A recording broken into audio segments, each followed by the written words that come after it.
بسم اللہ الرحمن الرحیم۔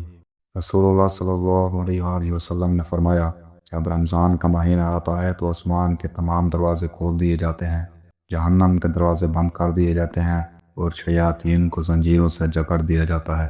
صحیح بخاری حدیث نمبر 1899۔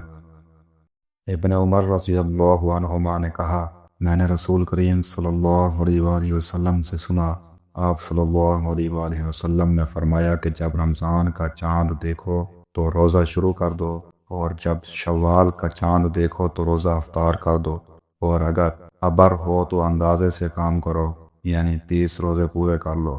صحیح بخاری حدیث نمبر 1900۔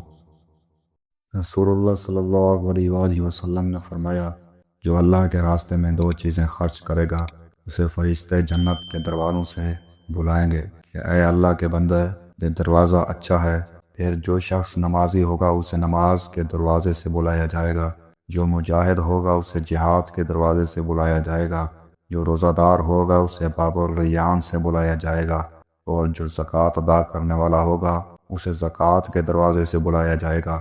اس پر ابو بکر رضی اللہ عنہ نے پوچھا، میرے ماں باپ آپ صلی اللہ علیہ وسلم پر فدا ہوں یا رسول اللہ، جو لوگ ان دروازوں میں سے کسی ایک دروازے سے بلائے جائیں گے مجھے ان سے بحث نہیں۔